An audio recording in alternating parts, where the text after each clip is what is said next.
पड़ा है और रोड किनारे इतने बेरोजगार युवक खड़ा है और मुझे देखकर कहने लगे पत्रकार साहब कहाँ हैं आप आइए। हाँ, हम लोग बेरोजगार युवक हैं, हम लोगों की बात सरकार तक पहुँचाइए। तो मैं तो बड़ा पत्रकार नहीं हूँ, लेकिन एक छोटा सा पत्रकार बनने की कोशिश कर रहा हूँ अभी। तो इनकी बातों को देखकर इनकी मैंने पीड़ा को देखकर मेरे को रहा नहीं गया, तो मैं इन लोगों के पास गया तो इन्होंने कहा कि छोटा सा वीडियो बनाकर सरकार के कानों में हमारी बातों को डालिए। तो चलते हैं अपने युवा मित्रों के साथ, देखते हैं इनको क्या क्या प्रॉब्लम है। आपका शुभ नाम क्या पड़ेगा? जी नागेश्वरनाथ पांडे पड़ेगा मेरा शुभ नाम। कहाँ के निवासी हैं आप? मैं गोरखपुर का निवासी हूँ, माननीय योगी आदित्यनाथ के क्षेत्र का ही निवासी हूँ। अच्छा, यानी कि योगी जी के आप क्षेत्र के निवासी हैं? जी। आप योगी जी के वोटर भी हैं? जी वोटर भी हैं, लेकिन सपोर्टर नहीं है। सपोर्टर नहीं है। ऐसी क्या बात है कि दुनिया सपोर्ट करेगी, आप नहीं कर रहे हैं? मैं भी सपोर्ट करता था, लेकिन अब सपोर्ट इसलिए नहीं कर रहा हूँ कि जिनको मैंने सपोर्ट किया जीवन भर, जिसका मैंने साथ दिया, उसने लास्ट में हम लोगों का गला काटने का काम किया। और पूरे गोरखपुर जिला में आप पता कर लीजिए, सबसे ज़्यादा गरीबों का उत्पीड़न हो रहा है। इस भाजपा के गवर्नमेंट में जहाँ भी जाएंगे, कहीं सेलिंग है, कहीं डीडीए है, कहीं रोड का है, कहीं गरीबों के लिए रहने की सुविधा नहीं है। जो रोटी कपड़ा मकान सरकार की मूलभूत सुविधाएं होती हैं, सरकार अपने मूलभूत सुविधाएं से हट करके काम कर रही है। आपका कहना है कि जो सरकार चल रही है अभी लगातार दूसरा शासनकाल है योगी जी का, ये अपने जो एजेंडा था उससे हट कर ये काम कर रहे हैं। ये जो अपना टोटल एजेंडा जो रखे थे, जैसे गरीबी दूर करेंगे, अच्छे दिन ले आएंगे, बेरोजगारी दूर करेंगे, 15 लाख नगद देंगे, लेकिन ऐसा इन्होंने कुछ भी नहीं किया। बेरोजगारी बहुत बढ़ गई। जो भी गरीब 2-2 रुपया रखा था वो नोटबंदी में लाइन में लग करके अपने नोटों को जमा किया। इसी तरह से कितने लोग उस नोटबंदी में मर गए। क्या आपको नोटबंदी से आपको फायदा दिखा कि आपको? नहीं, नोटबंदी GST से अमीरों को फायदा हुआ है, गरीबों को क्या आपका कहना यह है कि अमीरों का ही फायदा हुआ? ये बताइए कि नोटबंदी और जो ये कोरोना काल था, इससे क्या पब्लिक पे क्या असर पड़ा? पब्लिक के ऊपर बहुत बड़ा असर पड़ा है। देखिए, कोरोना काल भी इन्हीं लोगों के शासन काल में आया है, त्रासदी भी इन्हीं लोगों के शासन काल में आया है, ट्रेन हादसा भी इन्हीं लोगों के शासन काल में आया है। ट्रेन हादसा तो किसी के भी शासन काल में आ सकते हैं, तो आ सकते हैं, लेकिन इन लोगों का अंश ठीक नहीं है। जब से ये लोग बैठे हैं, पूरी पब्लिक डिस्टर्ब चल रही है। पब्लिक अपनी अच्छाई बुराई समझ नहीं पा रही है। आज हम तो चल ले रहे हैं, कल हमारे बच्चों को चल। ये बताइए कि अभी चुनाव का माहौल है, चुनाव का बिल्कुल बच चुका है, आचार संहिता लागू हो चुका है। क्या आप ये बता सकते हैं कि लोगों बेरोजगारी का दर बढ़ा है कि घटा है? बेरोजगारी का बहुत दर बढ़ गया है। और जो भी यहाँ युवा आपके सामने दिखाई दे रहे हैं, हम युवाओं के पास कोई काम नहीं है। अच्छा, अगर बेरोजगारी का आलम यह है कि बेरोजगारी बढ़ चुकी है, तो जो बेरोजगार युवक हैं वो अपने पॉकेट मनी का जो खर्च है वो कहाँ से जाकर वो पॉकेट मनी का खर्च अपने पिताजी से माताजी से कह के लेते हैं। और मान लीजिए पिताजी भी माताजी के पास नहीं है तो वो लोग कुछ रखे थे बेच के दे देते थे। अब वो चीज़ भी बेचने के लिए नहीं रह गई। मेरी चीज़ है, मैं मालिक था, आज उस चीज़ का मालिक मेरे माननीय योगी जी हुए हैं, उत्तर प्रदेश सरकार हुई है। ये अभी कुछ महीने पहले इंडिया गठबंधन के शीर्ष नेता राहुल गांधी जी ने कहा है कि यूपी में ही एक भाषण दिया कि उत्तर प्रदेश का युवक नशेड़ी हो गया है। तो क्या इस बारे में क्या कहना है? देखिए, मैं सीधे सीधे कहता हूँ कि यह सच्ची राहुल गांधी जी ने नहीं कहा, उनके विपक्षियों ने बार बार बहुत कुछ कहा है और कह रहे हैं राहुल गांधी को। राहुल गांधी का कोई नेतृत्व तो आप लोगों ने देखा नहीं, कभी वो आप कोई नेतृत्व तो किए नहीं। आप ये बताइए कि राहुल गांधी के द्वारा जो कही गई बात है नशेड़ी हो गए, तो उनका क्या तात्पर्य है? अच्छा, बाबा सरकार में जितने भी भक्त। अच्छा, ये हमारे बगल में इन्होंने कहा बेरोजगारी की वजह से कहा। बेरोजगारी की वजह से युवा फ्रस्ट्रेट है कि नहीं? वो समझ नहीं पा रहा है कि क्या करें, अपना भविष्य नहीं, अपने भविष्य को जिससे मैं डिसीजन नहीं ले पा रहा हूँ। डिसीजन क्यों नहीं ले पा रहा है? जैसे मान लीजिए उसके पास कोई काम ही नहीं है, एकदम पागल हो घूम रहा है, अब उसी में कोई इधर उधर से गंदा लत धरा दे रहा है, वो भी पकड़ ले रहा है। लेकिन जैसे राहुल गांधी ने, ठीक है, आप ये बात कर रहे हैं, मोदी जी कह रहे हैं कि हम 2047 तक देश को विकसित राष्ट्र में लाके खड़ा कर देंगे। 2047 तक मेरा भारत बिक जाएगा, मेरे भारत के लोगों के पास कुछ नहीं रह जाएगा। जो यहाँ की पब्लिक है, पब्लिक ये समय तो काट लेगी, लेकिन 2047 की जो बात है उसमें पब्लिक अपना ब्लड बेच करके अपने समय को आप काटेगी। ये बताइए, बेरोजगारी का दर बढ़ा है कि घटा? बहुत ज्यादा बड़ा है भैया, बेरोजगारी का दुगना तिगना हो गया है भैया। कहाँ कौन रोजगार मिला? सब तो लिख के हो रहा है भैया, क्या मिल रहा है महाराज? इतनी तैयारी कर, इतना पैसा बर्बाद कर रहा है। जितने भी मतलब ये इन्होंने वैकेंसियां लाई सारी रद्द हो लीकेज। कोई ऐसी हम ये जो भर्ती हुई है अभी, इसमें हम लोग फार्म डाले थे, एक फार्म 540 रुपये लगा। 540 रुपए का एक फॉर्म भरने में पैसा लगा। और किसी तरह से गेहूं धान बेच के हम लोगों ने फार्म डाला, वो पेपर लीक हो जा रहा है। बताइए, यही सरकार की भाइयों बहनों, आप देख रहे हैं मेरा यूट्यूब चैनल ब्रिज माइलस्टोन। युवा पीढ़ी का दर्द मुझे समझ में आता है कभी, क्योंकि मैं भी कभी युवा था।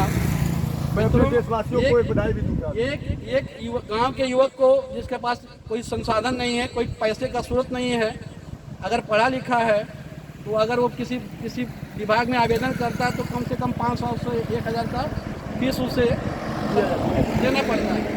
अगर वो परीक्षा लीक हो जाए, कैंसिल हो जाए, तो उस युवक पे क्या पड़ता है? उससे तो खत्म, हम लोगों का उम्र भी तो खत्म, उम्र भी खत्म हो जाता है। 24 साल के हो गए, अब हम लोग कहाँ जाएंगे बताइए? ये बोलते हैं 2 साल बढ़ाने के लिए, 2 साल बढ़ाएंगे और 3 साल लिख करके समाप्त कर देंगे। कोई मतलब हुआ आपके 2 साल बढ़ाने? आप ये बताइए कि आपके मोदी जी ये कहते हैं कि हम 70 करोड़ लोगों को फ्री में मुफ्त राशन दे रहे हैं। राशन से उससे क्या आपको क्या उस पे भी आपका क्या ख्याल है? देखिए, इस राशन से कुछ होने वाला नहीं है। और सबसे बड़ी बात यह है कि मोदी जी जो राशन दे रहे हैं वो हमारे और आपके पैसे का दे रहे हैं। यह पब्लिक समझ नहीं पा रही है कि यह राशन कहाँ से पा रही है। जो राशन हम और आप जा रहे हैं, ये हम ही और आप गरीब भाइयों का पैसा है जो राज कर रहे हैं मोदी जी। और 5 किलो राशन में हमको और आपको खरीद लिया है। इसी 5 किलो राशन की वजह से कल हमारा और आपका, हमारे लड़के आपके लड़के का खून बेचा जाएगा। इसी भारत में 2047 तक जो विकसित भारत की बात मोदी जी ने कहा है, उस बात को आप देखिएगा। 2047 तक हमारे देश में कुछ नहीं रह जाएगा। सारी संस्थाएं आज ही बिक चुकी हैं। रेलवे विद्या, कोल इंडिया। यानी कि आपका कहना है कि हम गुलामी की तरफ जा रहे हैं। अंग्रेजों की गुलामी से ज्यादा गुलामी की तरफ हम बढ़ रहे हैं। हम पढ़े लिखे विज्ञान उपाध्याय गोरखपुर विश्वविद्यालय से छात्र महामंत्री के लिए चुनाव लड़ते हैं। सपा बसपा कांग्रेस, मैंने सबको देखा, योगी जी को भी देखा, कल्याण सिंह को भी देखा, राजनाथ सिंह को भी देखा। लेकिन हमारे माननीय मुख्यमंत्री जी जो आज कर रहे हैं हमारे गोरखपुर जिला के लिए, बहुत ही कष्टकारी काम कर रहे हैं। जो भी गोरखपुर जिला के सारे लोगों को थोड़ी जमीनें हैं, उस जमीन को भी जीडी और सलीम के माध्यम से ले दे रहे हैं। और हम लोगों के पास मकान जाएगा, बच्चे कहाँ रहेंगे, हम कहाँ रहेंगे, ये बदमाश है। यानी कि जो सरकारें चल रही है अपने एजेंडे पर तो बिल्कुल नहीं चल रही है। अपने एजेंडे पे आज तक कोई काम ही नहीं किया है। वो बता दीजिए कोई एजेंडे पे अगर अभी इन्होंने अभी एक नारा दिया है 400 पार, इस पे आपका क्या ख्याल आता है? देखिए, मेरा ख्याल यही आता है कि यह लोग टोटल बहरूपिया वाला काम करते हैं। ये एक नंबर जैसे झूठ बोलने में माहिर हैं। वह 400 पार कह देंगे, कल कहेंगे 420 पार, तो ये बढ़ते रहेंगे। आप न्यूज देखते हैं जी, टीवी देखते हैं जी, कि सोशल मीडिया देखते हैं? सोशल मीडिया भी देखते हैं, टीवी भी देखते हैं, न्यूज भी देखते हैं। हम यही सब हमेशा करते हैं। सक्रिय बेरोजगारी, सक्रिय बेरोजगारी, ये मेरा दूसरा ये लफ्ज है, सक्रिय बेरोजगारी। बिल्कुल बिल्कुल। तो आप ये बताइए कि क्या अभी कुछ दिन पहले आपने देखा कि सुप्रीम कोर्ट ने इलेक्ट्रॉनिक बॉन्ड का मुद्दे पे बहुत बड़ी सरकार के बारे में फटकार लगाई, तो क्या इलेक्ट्रॉनिक मुद्दा क्या सही है कि गलत? देखिए, सुप्रीम कोर्ट हमेशा इन लोगों के ऊपर टिप्पणी करती है, लेकिन कोर्ट, संविधान, ईडी, सीबीआई सब इनके जेब में है। कहीं से इन लोगों को कोई फर्क नहीं पड़ता। क्या आप इलेक्ट्रॉनिक बॉन्ड के समर्थक हैं कि समर्थक है? इलेक्ट्रॉनिक बॉन्ड के समर्थक हैं? मैंने मशीन के समर्थक है, पेपर के समर्थक। इलेक्ट्रॉनिक बॉन्ड जो आया था चुनावी चंदा के बारे में हमारा कहने का, हमारा कहने में चुनावी चंदा, चुनावी चंदा जो है ये सरकार और अभी मोहल्ला में हल्ला है, उसके बारे में मैं पूछ रहा हूँ। तो सबसे ज़्यादा चंदा तो यही लोग लिए हैं, और नहीं तो कांग्रेस को कह रहे हैं कि तुम ही दे दिए, और 3600 करोड़ में उसको जबरदस्ती घसीट रहे हैं। और जहाँ 56,000 करोड़ लिए हैं तहाँ कोई नामे नहीं है। 56,000 नहीं, 8,250। वही 8,250 करोड़ ये लोग लिए हैं, तो कोई मतलब ही नहीं है। जो 3600 करोड़ लिए हैं उसमें 13 बार जांच कराने के लिए कह रहा है। आप फिर एक मिनट, रेलवे बेच दिए, कोल इंडिया बेच दिए, विद्युत विभाग बेच दिए, LIC बेच दिए, सहारा बेच दिए, कोल इंडिया बेच दिए। आपके पास क्या चीज़ है? ये क्या किए? उतना पैसा बेच करके जो पैसा जो ये कहते थे काला धन ले आएंगे, गरीबों की गरीबी दूर कर देंगे, इसी काला धन से हर गरीब को 15-15 लाख रुपया देंगे। इन्होंने काला धन ले आया। 2 करोड़ जो आप बातें कर रहे हैं, तो ये आपके कहने से तो आप अकेले कह रहे हैं। कहा जाता है अकेले चना भार हो नहीं सकता। मेरे भी क्या अगर पब्लिक खुश है, पब्लिक खुश है, तभी तो दूसरा शासन काल दिया इनको। पब्लिक तो जैसे मान लीजिए आप ही मेरे भाई हैं, आप ही मुझको लावा काबा दिखा के भौकाल बना के कहेंगे नहीं मैं बहुत बड़ा आदमी हूँ भैया, मुझको वोट देना है, मेरा साथ देना है, तो मैं आपका साथ दे दूंगा। आगे यानी कि आपके कहने का मतलब है कि पब्लिक जुमले में या उन्हीं के बहकावे में बिल्कुल बिल्कुल जुमलेबाजी और बहकावे में पब्लिक आई। इस बार भी जैसे पब्लिक को बहुत जुमला और बयानबाजी की जा रहा है, लेकिन अगर पब्लिक इस बार नहीं चेतेगी और अपने बच्चों की, अपने भविष्य के बारे में पब्लिक नहीं सोचेगी, तो इस बार के बाद फिर दोबारा जो सरकार बन जाएगी तो फिर कुछ नहीं पब्लिक के पास रह जाएगा, सबके मालिक मोदी जी जो भी। बगल में आपको क्या नाम है? मेरा नाम मुकेश सिंह है। हम गोरखपुर मंडल के रहने वाले हैं।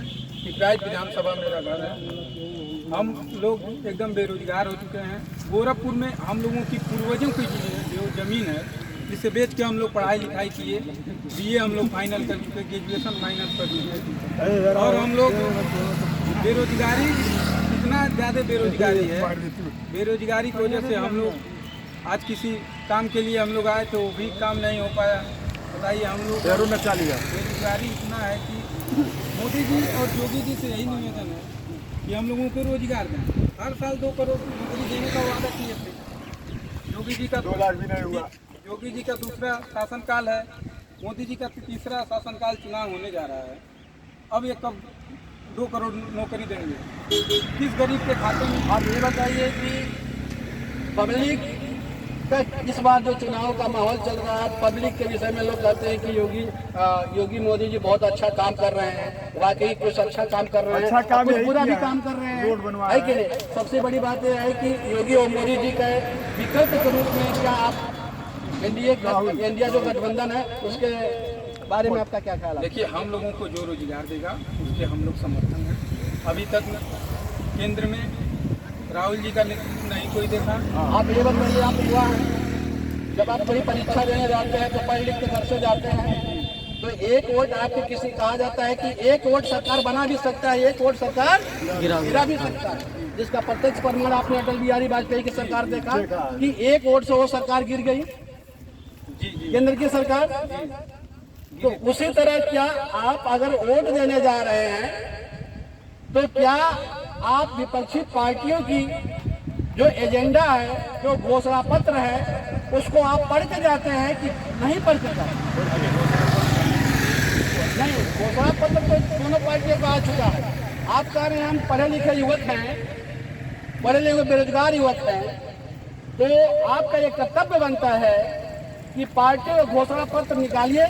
आपको इंटरनेट पे मिल जाएगा, गूगल पे इंटरनेट का ज़माना है, गूगल का ज़माना है। आप उनके घोषणा पत्र को निकालिए, उनके घोषणा पत्र को पढ़िए। पढ़ने के बाद आपको उनके घोषणा पत्र पे किस पे कौन सही है कौन झूठा है, मेरा कहना ये है।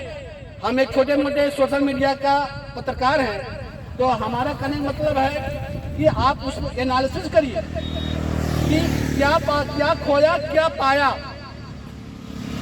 अभी हमने मोदी जी का शासनकाल 10 साल देख लिया, तीसरे शासनकाल आने के, तो आप घोषणा पत्र निकालिए। घोषणा पत्र निकालने के बाद आप ये देखिए क्या खोया क्या पाया, और उसके अनुसार आप वोट देने का फैसला करें।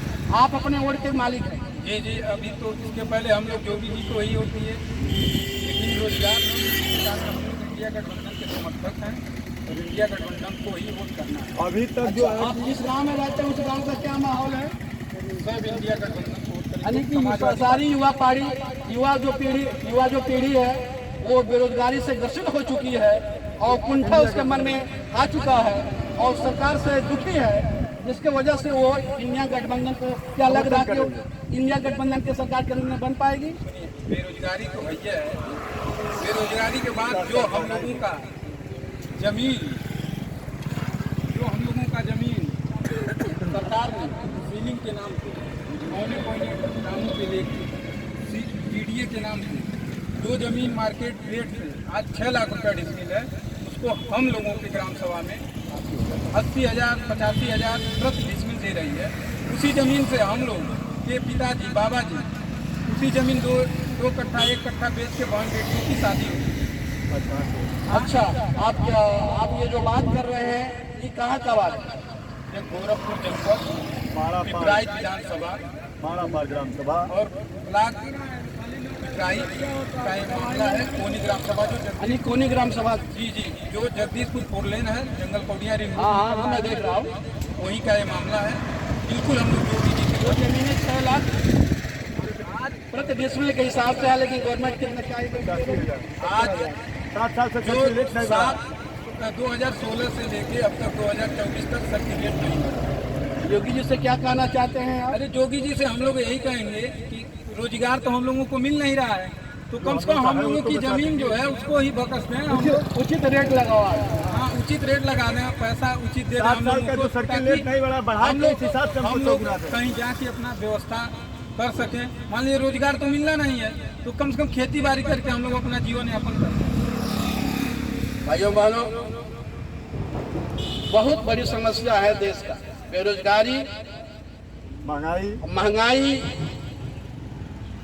शिक्षा, स्वास्थ्य, ये किसी भी देश के लिए बहुत बड़ा चुनौती है। आज हमारे भारतवर्ष में बेरोजगारी का दर बढ़ता चला जा रहा है और महंगाई महंगाई भी बढ़ती चली जा रही है। मित्रों, युवा किसी भी देश, एक कहा जाता है कि किसी भी देश की समृद्धि, एक स्टेटमेंट है एक ब्रिटिश राइटर का कि किसी भी देश की समृद्धि उस देश के मानव खनिज संपदा आदि पर निर्भर नहीं करता। इस बात को थोड़ा गौर फरमाइएगा जो मैं कह रहा हूँ कि उसने लिखा है कि किसी भी देश की समृद्धि यानी विकास उस देश के मानव खनिज संपदा आज पर निर्भर नहीं करता है, बल्कि उस देश की युवाओं पर निर्भर करता है। मानव जो है मानव समृद्धि पर निर्भर करता है। यानी उस देश के युवा कितने जागरूक हैं, कितने कर्मठी हैं, कितने पढ़े लिखे हैं, उस पर निर्भर करता है। हमारे खेत, इसका एग्जाम्पल यह है, हमारे खेत में, हमारे देश में जमीन के नीचे क्या है, अगर मुझे नॉलेज नहीं है, सोना है, हीरा है, मोती है, नॉलेज नहीं है, पढ़े लिखे नहीं है, तो हम उसका दोहन नहीं कर पाते। इसका सीधा सा एग्जाम्पल आपको मैं बताना चाहता हूँ। जैसे अरब देश, पहले जो टेक्नोलॉजी नहीं था तो लोग वहाँ इतना डेवलपमेंट नहीं था। जैसे जैसे ज्ञान का रेशियो बढ़ता गया, लोगों की ज्ञान बढ़ता गया, टेक्नोलॉजी बढ़ती गई, आज छोटे छोटे अरब देश भारत से बहुत आगे निकल चुके हैं। तो मित्रों, यही कहना है, अगर आप युवक हैं तो आप सरकार से, आपका एक कर्तव्य बनता है, कोई भी सरकार हो, आप अपनी हक की लड़ाई लड़ने का प्रयास करें।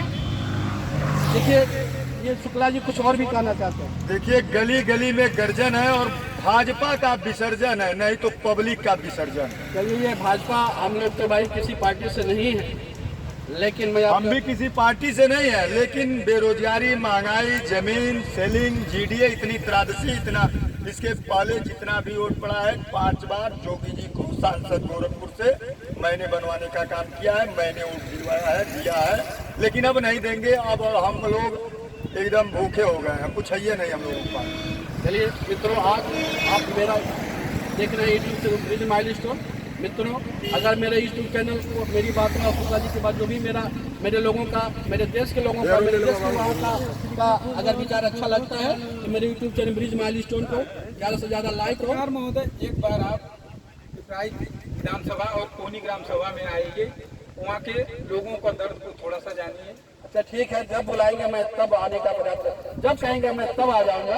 इनका दर्द मैं अपने यूट्यूब चैनल पे ले लो लाइव शासन प्रशासन तक बात रहे और सारे अधिकारी थोड़ा इस पे ध्यान जाने ठीक है। आप देख रहे हैं मेरा यूट्यूब चैनल प्रिज माइलस्टोन। धन्यवाद, नमस्कार। कट करें। कट के जाओ। कितने